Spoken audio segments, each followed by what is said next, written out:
अभी हमारा जो नेक्स्ट टॉपिक आ जाता है वो आ जाता है शुश्रु सूत्र 19 का। इसमें जो पहला पॉइंट आ जाता है वो आ जाता है कि रोगी का जो सिरहाना है वो किस दिशा में होना चाहिए, तो पूर्व दिशा की ओर होना चाहिए। अगर व्रण है तो व्रण में क्या क्या खाने को निषेध बोला गया है, तो उसमें कृष्णा, प्यांसा, दूध, दही और छाछ, ठीक है ना, ये क्या है, ये देने को मना किया हुआ है। ये क्यों मना किया हुआ है, क्योंकि इससे क्या है दोष जो है वो बढ़ते हैं और साथ में क्या होता है जो प्यू मतलब जो पस होता है वो क्या है वो भी बढ़ जाता है। लेकिन बैंगन, सेंधव एवं आमल की, ठीक है ना, इसका निषेध नहीं किया गया, ठीक है। इसमें और भी हैं, इसमें क्या है जो मद वाली चीज़ें हैं जैसे कि आसावरिष्ट, मैरक, सिद्धू, ये सब भी क्या है निषेध है, ये भी क्या है नहीं पीने को बोला गया है। उसके बाद नेक्स्ट अगला आता है कि जो व्रण है तो व्रणी जो व्यक्ति है उसको किस कलर के कपड़े पहनने चाहिए, तो उनको क्या है श्वेत वर्ण के वस्त्र पहनने को बताया गया है। उसके बाद नेक्स्ट अगला आता है कि व्रण आगार के प्रतिदिन 2 बार 10 दिन तक क्या है धूपन का निषेध बताया गया है, ठीक है ना। अगर व्रण आगार जो है जहाँ पर व्रण वाले व्यक्तियों को रखा जाता है, ठीक है, वहाँ पर क्या है दिन में 2 बार क्या है धूपन करने को बताया गया है। उसके बाद नेक्स्ट अगला आता है कि व्रणित में, ठीक है ना, व्रणित में क्या क्या है, अगर जो व्रणित व्यक्ति है वो श्रम करता है मतलब ज़्यादा काम करता है या रात्रि का जागरण करता है, दीवा स्वपन करता है, स्त्री गमन करता है, तो उससे क्या क्या प्रॉब्लम होगी, ठीक है ना। तो इसमें क्या है अगर श्रम करता है तो सूजन हो सकती है, अगर रात्रि जागरण करता है तो सूजन लालिमा होगी, दीवा स्वपन में सूजन लालिमा और वेदना है, स्त्री गमन में सूजन लालिमा वेदना और मृत्यु भी हो सकती है, ठीक है। ये चीज़ें बताई गई हैं। अब इसको अगर याद करना है तो इसको याद हम ऐसे कर सकते हैं, ठीक है। स्त्री के दीवाने रात्रि में श्रम कर, ठीक है, ऐसे करके याद कर लेंगे, स्त्री के दीवाने रात्रि में श्रम कर, ठीक है। तो नीचे से स्टार्ट करना है, जैसे कि स्त्री, ठीक है ना, उसे स्त्री के दीवाने, तो दी से क्या आ जाएगा दीवा स्वपन, रात्रि जागरण में श्रम आ गया, ठीक है ना। तो ये 4 आ गए। अब इसमें क्या है स्त्री के दीवाने, दीवा में क्या है रात्रि में श्रम कर, ठीक है ना, स्त्री के दीवाने रात्रि में श्रम कर, शोथ राग होगा, क्या होगा इससे शोथ राग होगा, रुक वरना मृत्यु हो जाएगी, ठीक है ना। और देखो ये जो लक्षण 4 बताए गए हैं वो सबसे नीचे के हैं, ठीक है ना, ये क्या है स्त्री वाले के हैं। तो इसमें देखो क्या आ जाता है शोथ मतलब क्या होता है सूजन, ठीक है, राग मतलब लालिमा, ठीक है, शोथ राग होगा। उसके बाद रुग का मतलब क्या होता है एक तरह से दर्द होनी, ठीक है, वरना मृत्यु, जो मृत्यु है वो भी हो गई, ठीक है ना। तो कितने हो गए वो टोटल हो गए 4। अब क्या है जैसे जैसे ऊपर जाएंगे तो जैसे कि मृत्यु है मृत्यु को कैंसिल कर देंगे, उसके बाद रुक को कैंसिल कर देंगे, उसके बाद राग को, उसके बाद अकेला बच जाएगा सूजन, ठीक है ना, उसको हम ऐसे याद कर सकते हैं, ठीक है। अब नेक्स्ट पॉइंट जो आ जाता है वो आ जाता है चरक शुश्रु सूत्र 20, ठीक है ना। शुश्रु सूत्र जो 20 है उसमें क्या बताया गया, उसमें बताया गया है कि जाति 7 में, ठीक है ना, जाति 7 में द्रव्य कौन कौन से होते हैं। देखो इसमें क्या है, इसमें हितकारी और अहितकारी के बारे में बताया गया है, ठीक है ना, जो सदा हितकर रहते हैं और जो सदा अहितकर रहते हैं। तो जाति 7 में जो द्रव्य होते हैं वो यही हैं जो सदा हितकर रहते हैं। तो उसमें कौन से हैं, सलिल, घृत, ठीक है, दूध और ओदन, ठीक है, ये बताए गए हैं कौन कौन से हैं, सलिल, घृत, दूध और ओदन, ये 4 बताए गए हैं जो क्या है एकांत हितानी है। और सदा अहितकर कौन से होते हैं, तो वो 3 होते हैं, वो 3 कौन कौन से हैं, तो अग्नि, क्षार और विष, ठीक है ना, ये क्या होते हैं सदा ही अहितकर बताए गए हैं। उसके बाद नेक्स्ट अगला आ जाता है संयोग विरुद्ध, ठीक है, कर्म विरुद्ध, और आ जाता है मान विरुद्ध। तो संयोग विरुद्ध क्या है, तो संयोग का मतलब एक क्या होना कि ऐसी चीजें जो अलग तो ठीक है लेकिन जब वो क्या है इकट्ठी हो जाती हैं तो वो क्या है विष के समान या फिर वो क्या है मृत्युजनक है, कुछ भी इसको बता सकते हैं कि वो सेवन करने से क्या हानि ही होगी। जैसे वसा, शहद, दूध, गुड़ के अनूप एवं जलीय मांस के साथ सेवन करेंगे तो दिक्कत है, शहद के साथ गर्म जल को सेवन करेंगे तो दिक्कत है, दूध के साथ मछली सेवन करेंगे, मतलब हर चीज़ का क्या है संयोग हो तो उसको क्या है वो संयोग विरुद्ध के जाता है। नेक्स्ट अगला आ जाता है कर्म। तो कर्म विरुद्ध में क्या आता है प्रिपरेशन, ठीक है ना, कि आपने प्रिपरेशन कैसे की है। जैसे कि अगर सरसब तेल है तो प्लस आता है कबूतर, मतलब कबूतर के मांस को क्या सरसब तेल में पकाया गया हो, ठीक है ना, ये चीज़ आ जाती है, ये कर्म विरुद्ध आ गया। कांसे पात्र में रखा घृत, ठीक है ना, कांसे पात्र जो होगा उसमें अगर जो घृत है वो रखा जा रहा है 10-15 दिन तक तो उसको क्या है वो भी क्या है विष के समान हो जाता है। और ग्रीष्म ऋतु में क्या है मधु का सेवन, ये भी किया जाता है, ये भी कर्म विरुद्ध में ही आता है।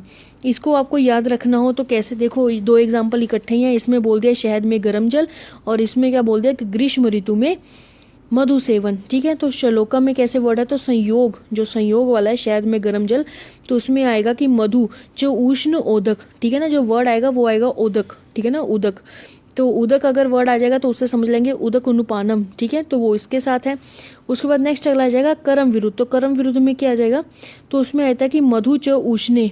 ठीक है ना, च उष्णे, तो इसमें आ जाता है कि अगर मधु को क्या है हम उष्ण ऋतु में लेंगे तो उससे क्या है, उससे कर्म विरुद्ध में वो चला जाता है। ठीक है ना, ये चीज़ें आ जाती हैं। उसके बाद नेक्स्ट अगला आ जाता है मान विरुद्ध। तो मान विरुद्ध में क्या आ जाते हैं, तो मान विरुद्ध में आ जाते हैं हमारे कि शहद। ठीक है ना, शहद पानी घृत स्नेह के परस्पर क्या है सम मात्रा में अगर लेंगे, अगर ये क्या एक दूसरे के सम मात्रा में लिए जाए, विशेषता है मधु और स्नेह अगर क्या है के साथ आंतरिक जल का प्रयोग। ठीक है ना, वो क्या होते हैं, वो मान के विरुद्ध आते हैं। बोल देते हैं ना कि अगर इक्वल क्वांटिटी में लेंगे तो वो क्या है, वो मान के विरुद्ध बताया गया है। ठीक है ना, ये चीज़ें ध्यान रखनी है। उसके बाद नेक्स्ट एक और चीज़ें आ जाती हैं, एक आ जाती है सर्वथा विरुद्ध। कौन सी आ जाती हैं, तो सर्वदा। ठीक है ना, सर्वदा विरुद्ध एक पॉइंट आता है। उसमें क्या देखते हैं हम लोग, उसमें देखते हैं हम लोग कि टोटल जो होते हैं विरुद्ध वो होते हैं। ठीक है ना, अगर हम टोटल विरुद्ध देखते हैं जैसे संयोग विरुद्ध, मान विरुद्ध, कर्म विरुद्ध, तो सर्वदा, तो ऐसे करके टोटल कितने होते हैं, तो 15 होते हैं। कितने होते हैं, 15 विरुद्ध होते हैं।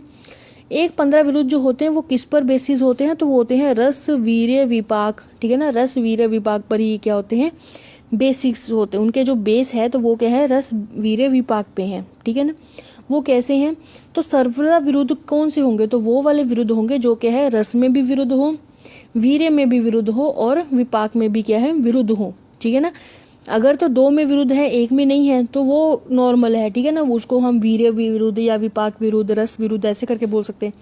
लेकिन रस में भी है, वीर्य में भी है, विपाक में भी है, अगर इन तीनों में क्या है वो विरुद्ध है तो उसको क्या बोल लेते हैं, तो उसको क्या बोल देते हैं, सर्वदा विरुद्ध बोल दिया जाता है। ठीक है ना, ये चीज़ आपको ध्यान रखनी है। इसमें यहाँ पर जो एग्जाम्पल दिए गए हैं वो गलत है, यहाँ पर आ जाओ ये एग्जाम्पल सही है। ठीक है ना, तो उसमें बोला गया कि अम्ल तिक्त अम्ल कषाय, लवण तिक्त लवण कषाय। ठीक है ना, इनके रस भी अलग है। ठीक है, रस तो होंगे, अम्ल का अम्ल है, तिक्त का तिक्त रस है।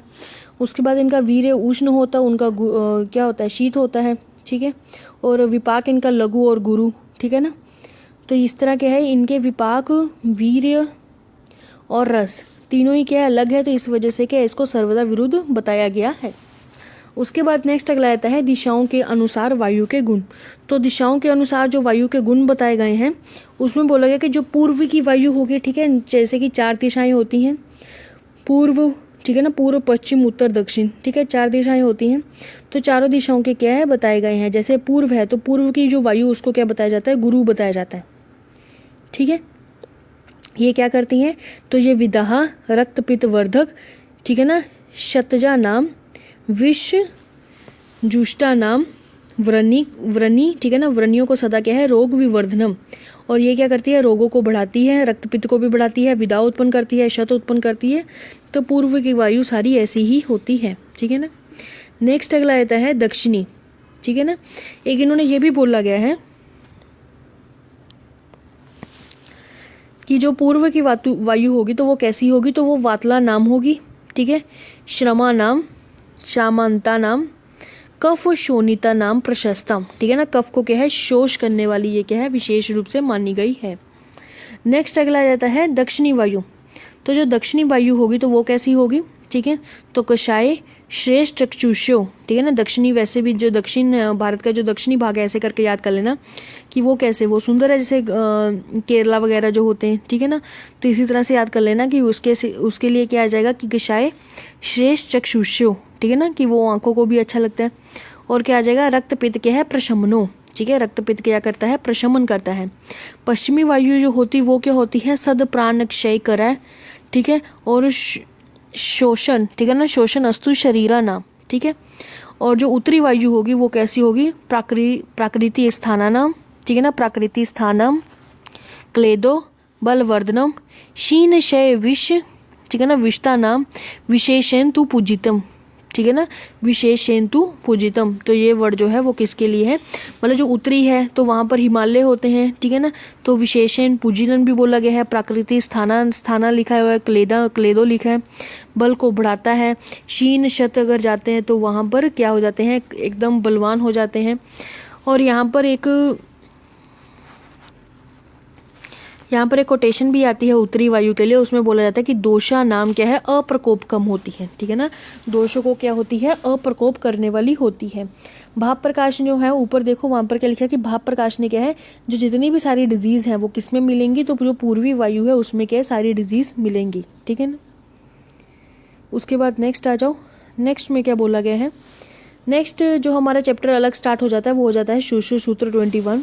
इसमें क्या है, इसमें शोणित के स्थान बताए गए हैं, उसके गुण बताए गए। तो शोणित का जो स्थान है वो क्या आ जाता है, यकृत और प्लीहा।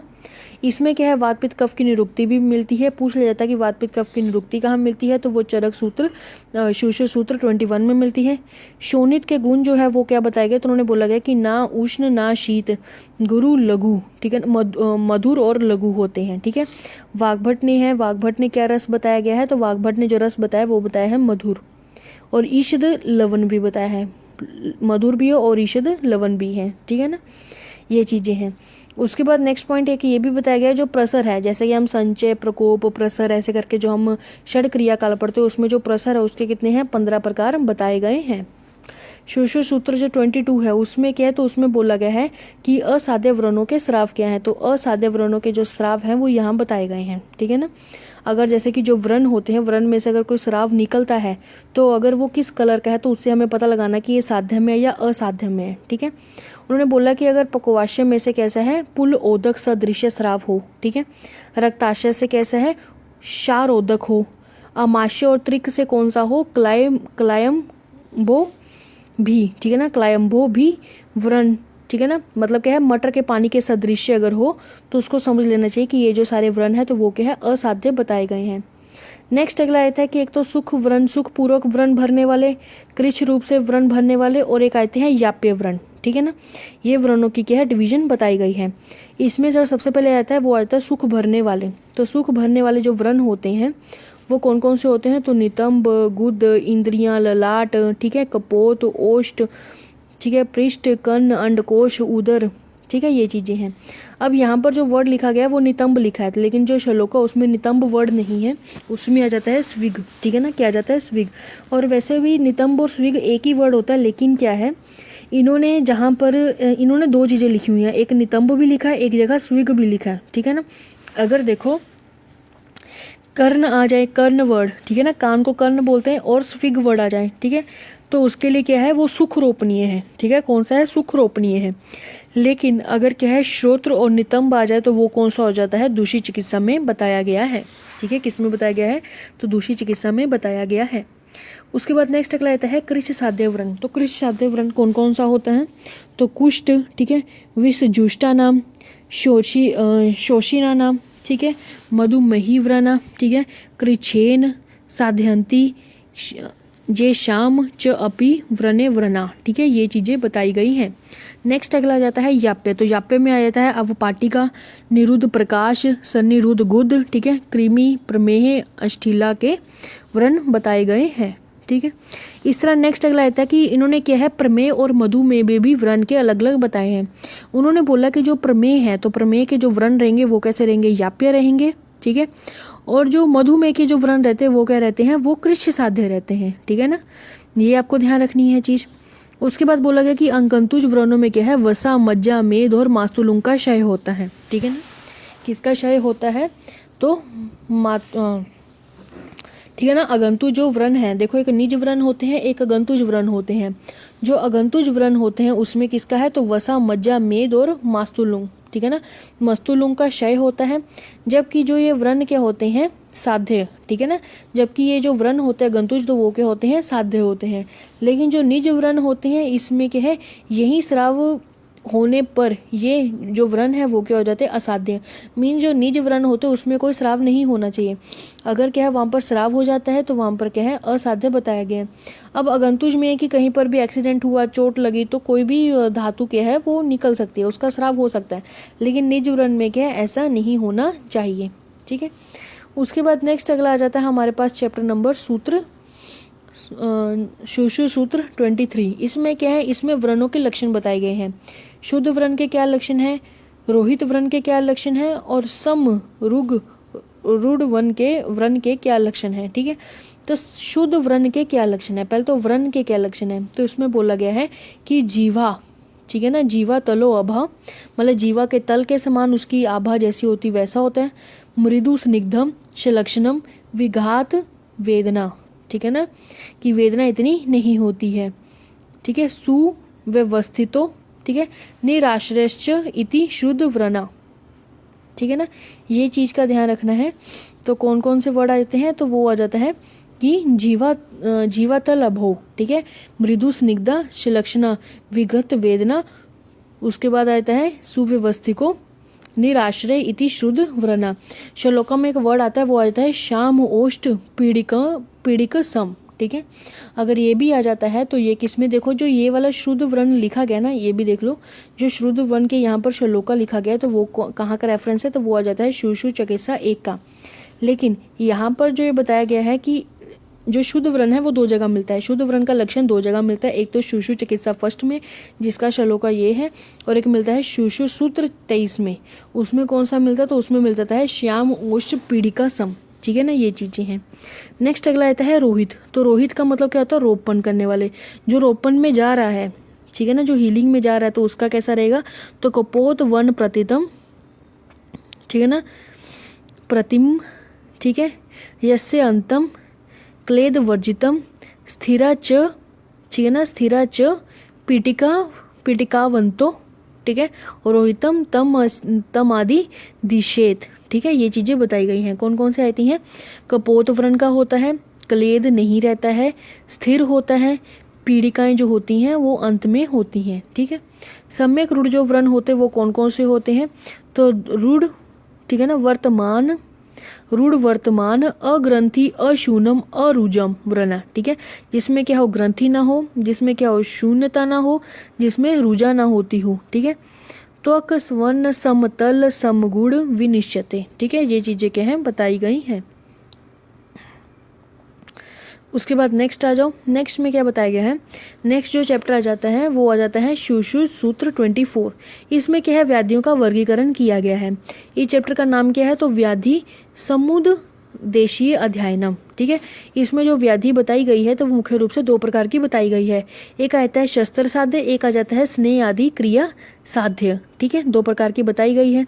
अब व्याधि होती कैसे, तो व्याधि होती है दुख के संयोग से। ठीक है, और दुख क्या होते हैं, तो दुख जो होते हैं वो 3 प्रकार के होते हैं। तो 3 प्रकार कौन कौन से होते हैं, तो यही है आध्यात्मिक, अधिभौतिक और अधिदैविक। ठीक है, तो आध्यात्मिक कौन सी होती है, तो आध्यात्मिक में आ जाता है अधिबल, जन्म बल, दोष बल, प्रवृत्ति। ठीक है, तो इसको अगर याद करना हो तो यहाँ पर साइड में एक टेबल बनाया तो उसमें लिखा है कि आदि जन्म दोष, ठीक है, क्या आ जाते हैं, आदि जन्म दोष। ठीक है, आदि बल, जन्म बल और दोष बल।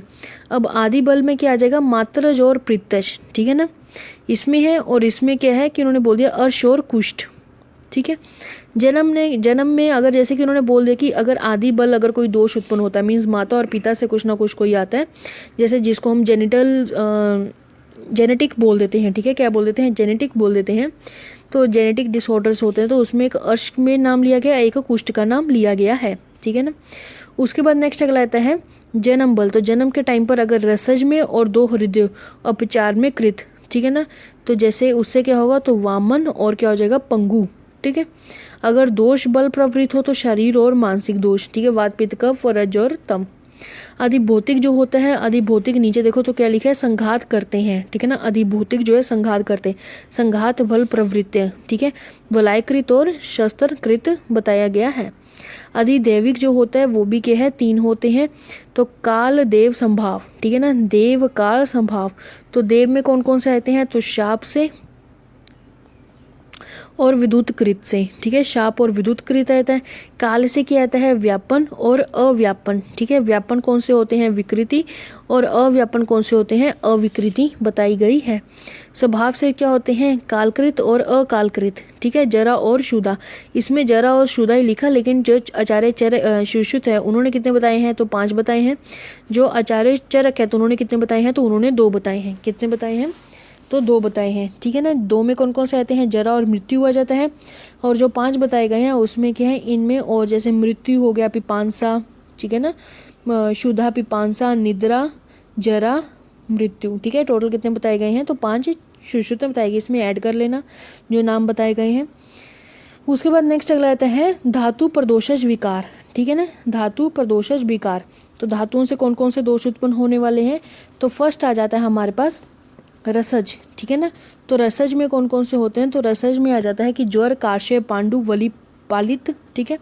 रक्तज में इंद्रलुप्त, विद्रधि, अर्श, अर्बुद। याद रखना अर्बुद जो है वो किसका है, वो रक्तज का है, ठीक है। मासज, जो मासज है उसमें कहते हैं तो अर्बुद, याद रखना अर्बुद जो है वो रक्तज का भी है और मासज का भी है, ठीक है, ट्यूमर जिसको बोलते हैं। अर्श, गलगंड, गंडमाला, उपजीविका, अधिजीविका, ये चीज़ें क्या हैं बताई गई हैं।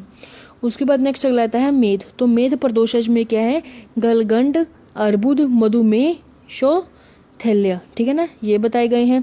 उसके बाद मज्जा प्रदोष है। तो मज्जा में क्या बताए गए हैं, तो नेत्र अभिषंध, तम प्रवेश, ठीक है ना, पर्व स्थूलता, ठीक है, क्या जाता है, पर्व स्थूलता।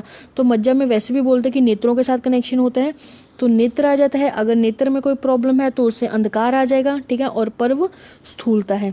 अब अर्बुद कहाँ कहाँ हम पढ़ चुके हैं, तो हम पहले ही पढ़ चुके हैं कि अर्बुद जो है वो रक्तज और मासज में आता है, ठीक है। अर्श जो है वो हम कहाँ कहाँ पढ़ चुके हैं, तो एक तो रक्तज में आ जाता है और ये भी क्या है कि मासज में आ जाता है।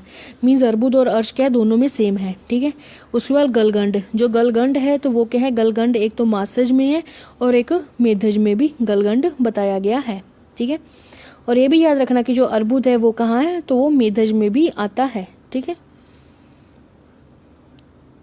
इतना हो गया। नेक्स्ट आ जाओ, नेक्स्ट एक और पॉइंट आता है, वो आता है मल आयतनों में विकृति। विकृति से क्या है, त्वग आदि दोष की उत्पत्ति होती है, ठीक है ना। यहाँ पर एक और चीज़ देख लेना कि यहाँ गलगंड के लिए बोला तो सुश्रुत के मामा को गलगंड हुआ, तो म से आ जाएगा मांस और म से आ जाएगा मेद, मतलब मांस में भी है और मेद में भी है, ठीक है ना। अब मलायतनों की अगर विकृतियों की बात करेंगे तो उसमें हम क्या बोलते हैं, त्वक आदि दोष की उत्पत्ति होती है। एक्चुअली जो मलायतनु होता है तो उसकी क्या है, चार टाइप्स होते हैं, उसके क्या होते हैं, 4 टाइप्स होते हैं। तो 4 टाइप्स को याद करने के लिए क्या याद रखना है, तो आ जाता है टास, ठीक है ना। टास यहाँ पर सिर्फ एक त्वक ही बताया है, ये 4 प्रकार का आगे होता है। तो टी से आ जाता है त्वक दोष, ठीक है। अ से आ जाता है अति प्रवृत्ति, फिर ए से आ जाता है स्थायी प्रवृत्ति और स से आ जाता है संघ, ठीक है। ये क्या है, 4 इसके मलायतनों के बताए गए हैं। नेक्स्ट अगला आता है सीवन कर्म के भेद। जो सीवन कर्म होता तो उसके कितने भेद होते हैं, तो 4 भेद होते हैं, ठीक है। तो उसको आप याद कर सकते हैं, ऋतु गवी, ऋतु गवी। तो री से आ जाएगा हमारा रिजु, ठीक है। तू से आ जाएगा तुन सेविनी, ग से आ जाएगा गो फनिका, वी से आ जाएगा वलितक, ठीक है ना, वलितक। ये क्या है, सीवन कर्म के प्रकार हैं। अब आ जाता है सीवन सूत्र हेतु द्रव्य कौन कौन से हैं। तो उसमें जो द्रव्य आ जाते हैं वो आ जाते हैं अश्मंतक, गिलोय, शन, शोम और घोड़े के बाल बताए गए हैं। नेक्स्ट अगला आ जाता है सीवन में अयोग स्थितियाँ। तो कौन कौन सी अयोग स्थितियाँ हैं, न क्षार अग्नि विषजुष्टा, न च मारुत वहीन, न अंत लोहिता शल्यश्च तेषु सम्यक अविशोधनम, ठीक है। ये चीज़ें बताई गई हैं। उन्होंने बोला कि किस में क्या है कि हमें सीवन कर्म सूचरिंग नहीं करनी चाहिए। तो उन्होंने बोल दिया कि क्षार अग्नि विष का हो, ठीक है, मारुत अगर हो, जहाँ पर क्या है जो लोह वगैरह जो मतलब कि जो फॉरेन पार्टिकल्स हैं वो क्या है अंदर ही हो शल्य करते समय, तो उसमें क्या है सीवन कर्म नहीं करना चाहिए। उसके बाद नेक्स्ट अगला था सूची। तो सूची के क्या है 3 पार्ट में डिवाइड होते हैं। तो कौन कौन से ये इन्होंने एज अ शेप बताए, तो वृता, त्रैसा और धनु वक्रा, ठीक है। तो वृता क्या होती है, तो उसमें आता है अल्प संधि, ठीक है ना, अल्प मास एवं संधि में अगर सीवन करना हो तो वो कितना होगा, तो 2 उंगल लंबी होगी, ठीक है ना, कितनी होगी, 2 उंगल लंबी होगी। त्रेस्त्रा जो होगी वो कैसी होगी, तो उन्होंने बोल दिया कि त्रिकोण 3 उंगल लंबी होगी मासल स्थानों में सीवन करने के लिए। और धनु वक्रा जो होगी वो कैसी होगी, तो उन्होंने बोल दिया है कि मालती पुष्प, ठीक है ना, मालती पुष्प वृंत अग्र प्रमाण की तरह होगी और मर्म फल कोश उदर में सीवन करने के लिए इसका प्रयोग किया जाता है। और जो वाग्भट है, जैसे यहाँ पर कितने वाग्भट ने क्या है, इसकी जो धनु वक्रा की जो बताई गई है वो कितनी बताई गई है, तो 2.5 उंगल बताई गई है, शल्य के भेद, जो शल्य के भेद हैं 2 प्रकार के, लेकिन इन्होंने यहाँ पर क्या है शल्य के भेद ना लिखकर शर के भेद लिखे हैं, शर के, ठीक है ना। शल्य के भेद हम नीचे पढ़ेंगे, नीचे क्या आ जाते हैं, शल्य के जो भेद है वो 2 प्रकार के होते हैं, एक सुश्रुत सूत्र 26 और एक सुश्रुत सूत्र 27 में बताए गए हैं। सुश्रुत सूत्र 26 जो उसमें बताया गया है शारीरिक और मानसिक, और 27 में बताया गया है कि अवबुद्ध, ठीक है ना, अनुबद्ध, ये बताए गए हैं। और यहाँ पर शर है, शर का मतलब क्या होता है, एरो, एरो के इन्होंने बता दिया करनी और श्लेषण, ठीक है, बद्ध और अनवद्ध, ठीक है। उसके बाद नेक्स्ट अगला रहता है कि शल्य, ठीक है, ये क्या है, यहाँ से स्टार्ट हो जाता है चरक सूत्र 26, ठीक है ना, चरक सूत्र 26 के अंडर है सारा। तो सबसे पहले रहता है कि शल्य की स्थिति ज्ञात को जानने की प्रशिक्षण क्या है। अगर त्वचा में शल्य लग जाए तो त्वचा में शल्य लगने पर क्या है, घृत पिघल जाता है, अगर उस पर घृत लगाते हैं तो वो क्या है, पिघल जाता है। मांस एवं अस्थि का शल्य हो जाए तो पीड़िकाएं, तो पंचकर्म करने से क्या है, पीड़ा उत्पन्न होगी, ठीक है। सिरा धमनी स्रोतस, स्नायु भी ऐड कर लेना, स्नायु भी है। अगर ये चीज़ें होती तो क्या होता है कि रथ में भ्रमण करवाया जाता है उसको, मतलब रथ के जो, एक तो सबसे पहले यहाँ पर एक चीज़ नहीं लिखी कि खंडित रथ के चक्र होते हैं उसके, ठीक है ना, खंडित चक्र संयुक्त जो रथ होगा उसमें क्या है, भ्रमण करवाते हैं। अगर उसको वहाँ पीड़ा हो रही है तो समझ लेना चाहिए कि शल्य की जो स्थिति है वो कहाँ है। नेक्स्ट बोला गया कि वृक्ष बांस एवं तृण के, ठीक है ना, वृक्ष बांस एवं तृण के शल्यों में रक्त एवं मांस के पाक हो जाता है। सुवर्ण रजत ताम्र के शल्य से शरीर में विलीन हो जाते हैं। ये चीज़ें ध्यान रखनी है कि वृक्ष हो, बांस हो, तृण हो, इसके जो शल्य होंगे तो वो उसका पाक कहाँ हो जाएगा, रक्त एवं मांस में पाक हो जाता है। अगर सुवर्ण रजत ताम्र है तो उसका शरीर में ही विलीन हो जाता है, लेकिन अगर सिंह अस्थि शल्य है वो कभी भी क्या है, विलीन नहीं होते, मीन्स घुलते नहीं हैं, गल नहीं जाते हैं, वो वहीं के वहीं रहते हैं, ठीक है ना। अभी हम नेक्स्ट पॉइंट की तरफ आगे चलते हैं।